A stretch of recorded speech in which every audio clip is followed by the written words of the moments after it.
This will be our experiment for cations, group 2. This will be our 3 unknowns and the reagents we will be using. So our first step would include us putting 10 drops of our unknown to our labeled test tube.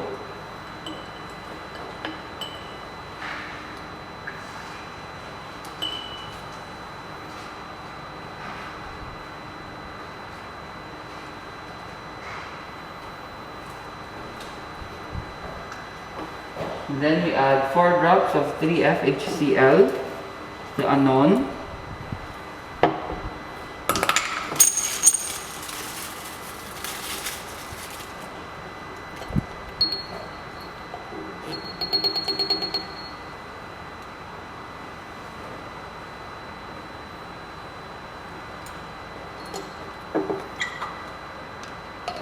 After dropping, we have to centrifuge for 3 minutes.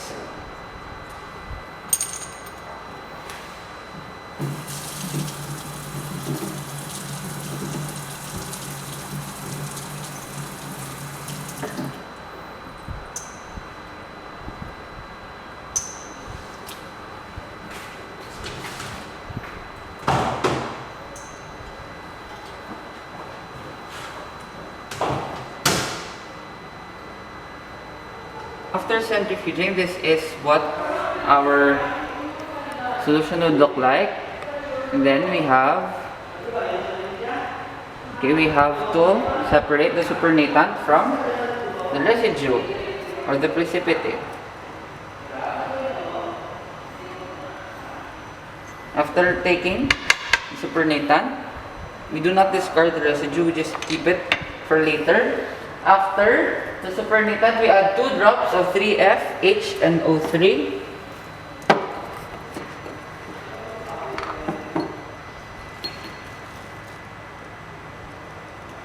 After dropping, we heat it at 3 minutes with our super hot water bath.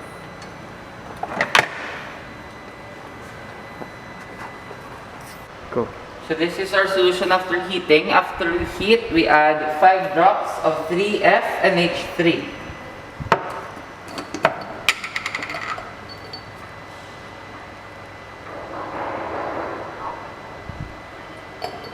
After the 5 drops, we add another 10 drops of 3FHCl.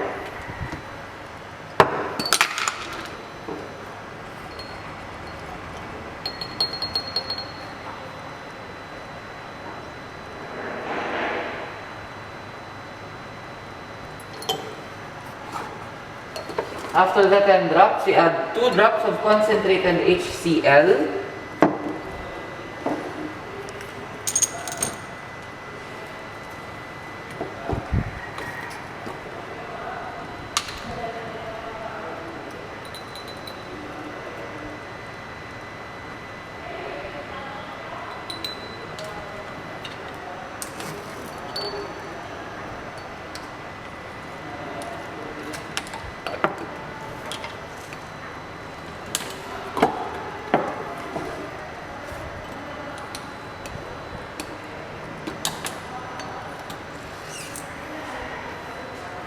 And 5 drops of thioacetamide solution.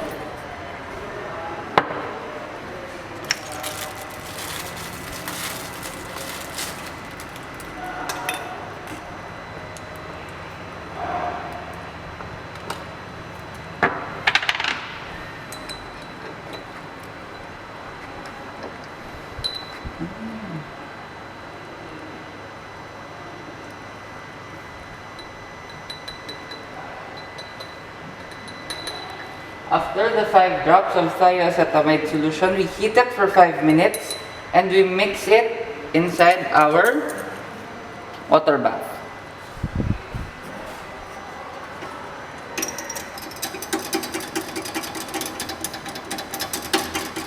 So after heating at 5 minutes, this will be the product. Then we add 2 ml of water to our solution.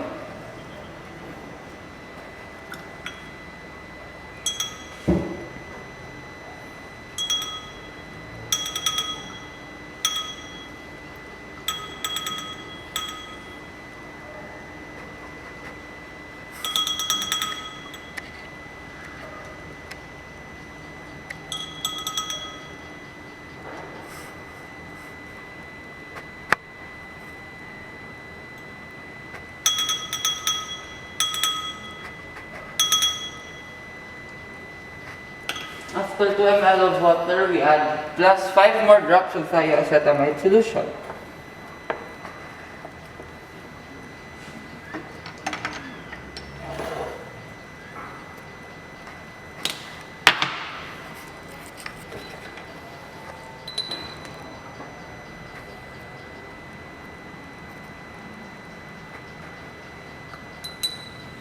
Bango. Then after, we centrifugate for 3 minutes. Always remember to balance the two tubes you are using. Should be balanced. They should have the same masses inside, or volume in this case.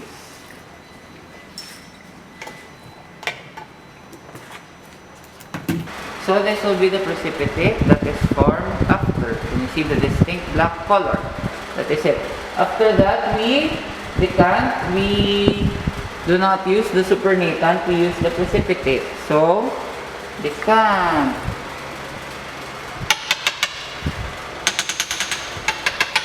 The precipitate, we will add 10 drops of H2O to it, or water. 1, 2, 3, 4, 5, 6, 7, 8, 9, 10. After that, we add 1 drop of thioacetamide.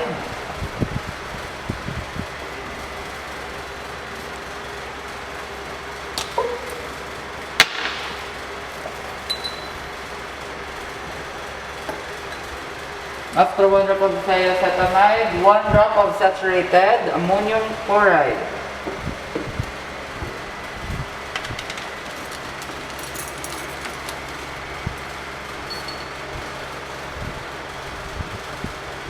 Saturate.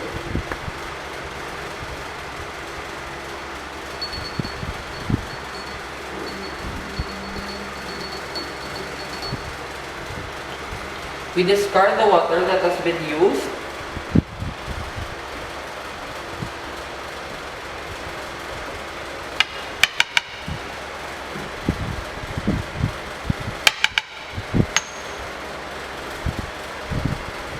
And we add 8 drops of 3FHO2, KOH rather. Sorry, 3FKOH. We add 8 drops of 3FKOH. Or your potassium hydroxide.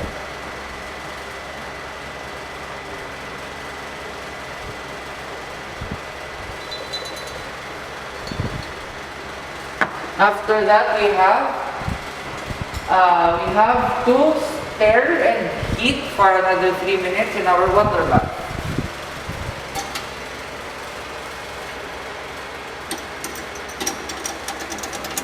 After heating, this is what it will look like. So our next step would be to centrifuge it for 3 minutes. After centrifuging, we will be using our precipitate. Take note that we will be using our precipitate for group 2 cations, not the supernatant, but the precipitate. Up to this point, what we have done is generic to all 3 other unknowns. So the difference later would be in the final determination steps, but for this one, the steps are generic.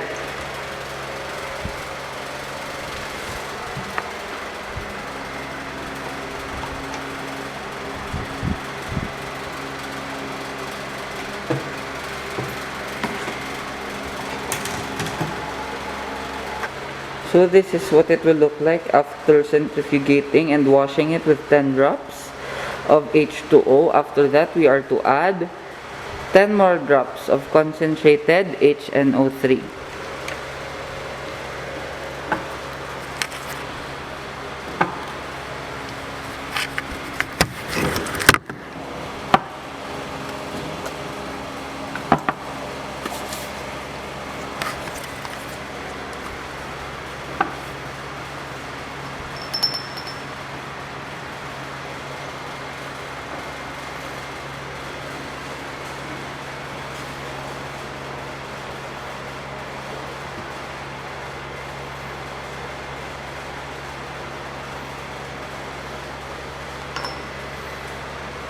after dropping 10 drops of concentrated HNO3, we heat it for 3 minutes.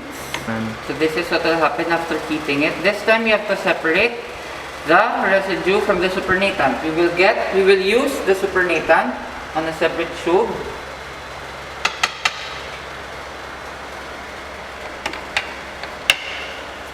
And then we add 3 drops of concentrated H2SO4.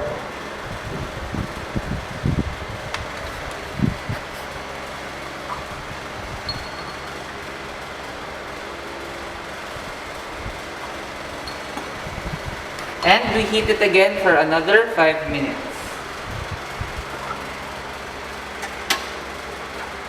So after heating it for 5 minutes, you have to cool it down.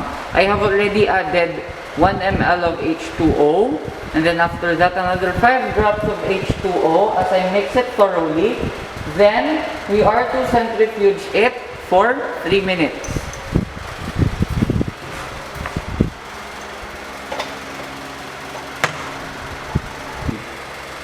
We separate the supernatant from the centrifugate.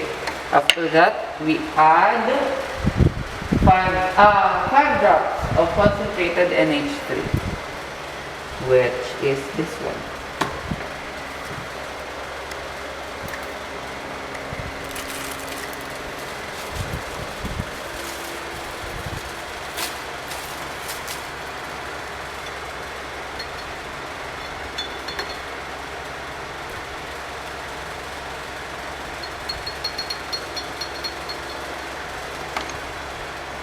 After adding 5 drops of concentrated NH3 again, we centrifuge it for another 3 minutes, then we decant.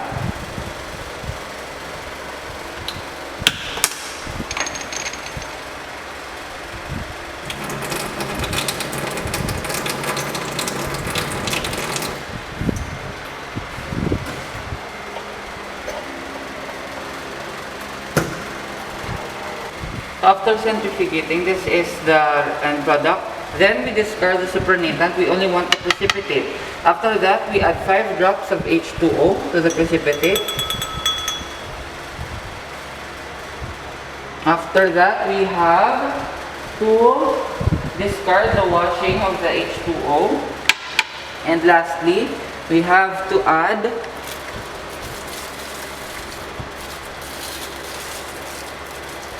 10 drops of potassium stannite.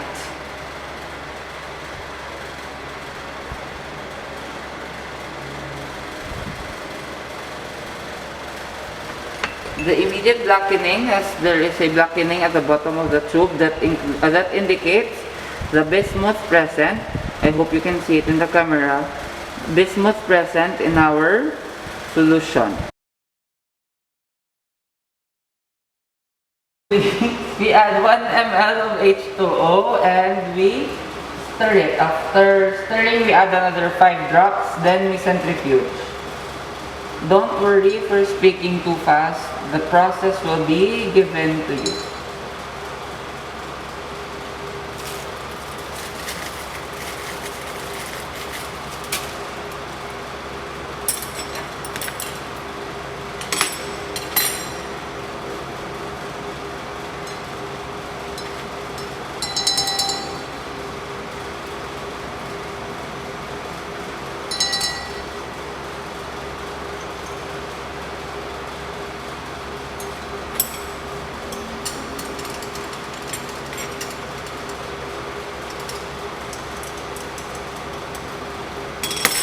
Five drops water.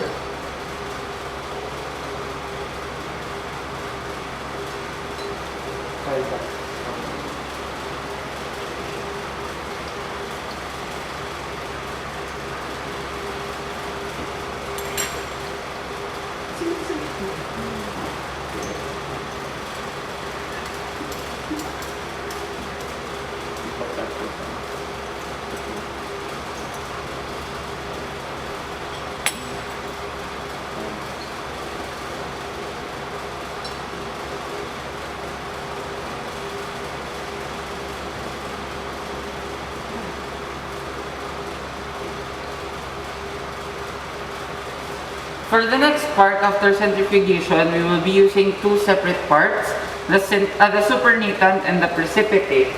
The supernatant will be used to determine your unknown number 2, and your precipitate will be used to determine the third unknown.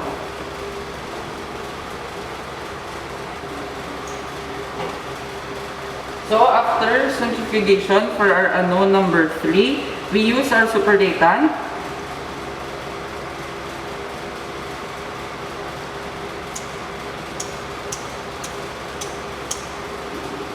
And with the addition of 5 drops of concentrated NH3,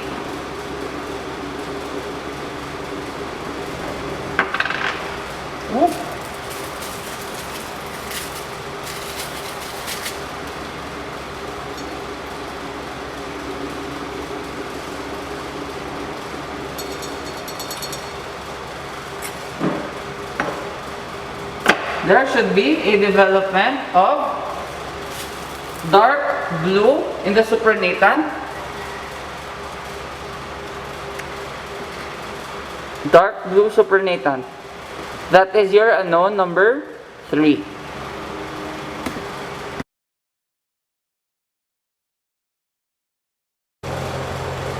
So right after the centrifugation process, we decant the supernatant. For the unknown 3, we decant the supernatant, and we leave only the precipitate or fourth of the unknown.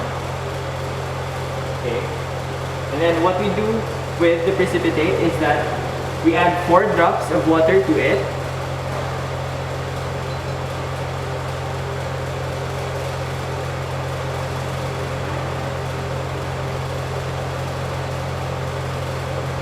And then we discard it.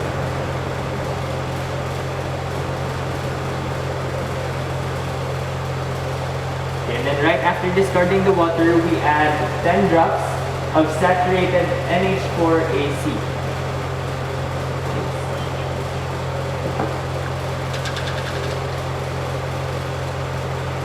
10 drops of saturated NH4AC.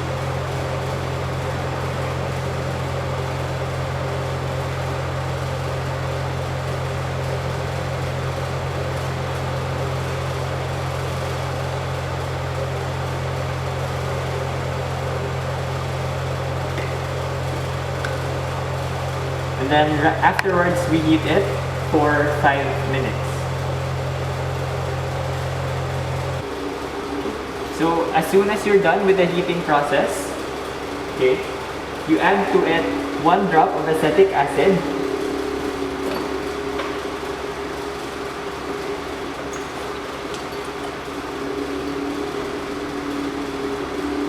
One drop of acetic acid and 2 drops of 1F potassium dichromate.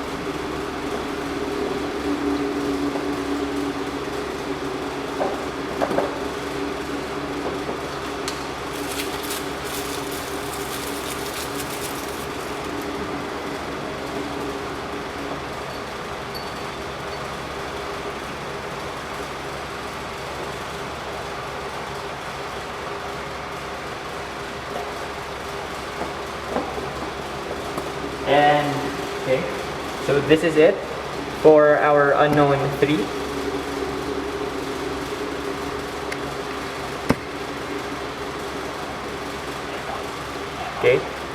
And as you can see, our unknown turned yellow, developed a yellow precipitate at the bottom of the solution. These are the final forms of your group 2 cations, 2A cations, your unknown 1, black precipitate, here, your unknown 2, dark blue or deep blue supernatant, and your unknown 3, yellow precipitate. Again, unknown 1, black precipitate, unknown 2, dark to deep blue supernatant, and your unknown 3, yellow precipitate.